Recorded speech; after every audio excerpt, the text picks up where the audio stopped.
va forcément vous intéresser. Nous allons dans un département qui a réussi mieux qu'ailleurs à faire barrage au virus et qui pourtant n'est pas confiné. Il s'agit de la Guadeloupe. La situation y était alarmante il y a quelques semaines. Comment et pourquoi s'est-elle améliorée? Regardez ce reportage tourné sur place par Lucas Ajdela et Sharif Souari. Vue de métropole, cette scène peut faire des envies. Un dîner entre amis au restaurant. En Guadeloupe, c'est à nouveau possible depuis un mois. Pourtant, les terrasses restent très clairsemées.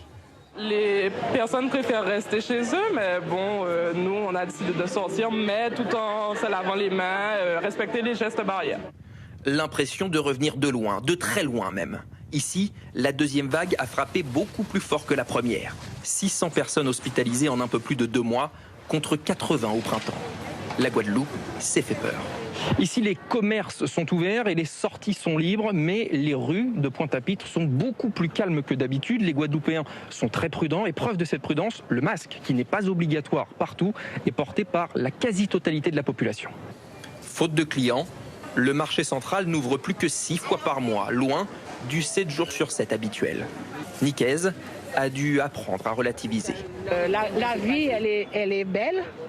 Il ne faut pas la gâcher. Surtout, il faut faire attention, prendre des précautions. Pour la directrice de l'Agence régionale de santé, aucun doute, c'est cette prise de conscience de la population qui a permis de faire redescendre les contaminations. Les personnes se connaissent beaucoup les uns les autres. Ils ont malheureusement vu que dans les familles, dans les différentes familles, il y a eu des cas. Et donc, ils ont conscience que ça peut toucher tout le monde.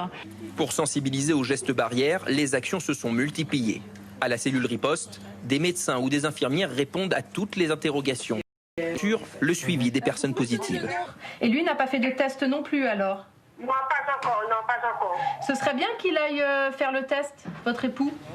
Autre opération, 100 000 de ces bracelets ont été distribués aux jeunes en priorité. Quand vous portez le bracelet, c'est que vous vous engagez à respecter les gestes barrières. Prévention, mais aussi répression. Les rassemblements sont limités à 6 et les plages interdites à partir de 19h. Pour ces 6 personnes, ce sera une amende de 135 € chacun. La répression participe également de la prévention et donc de la responsabilité collective, de la survie collective et de la survie de nos entreprises. Pour rester ouverts, les restaurants doivent obligatoirement servir à manger. Hier soir, les policiers ont verbalisé 2 établissements en infraction. Il faut fermer maintenant, tout de suite, immédiatement.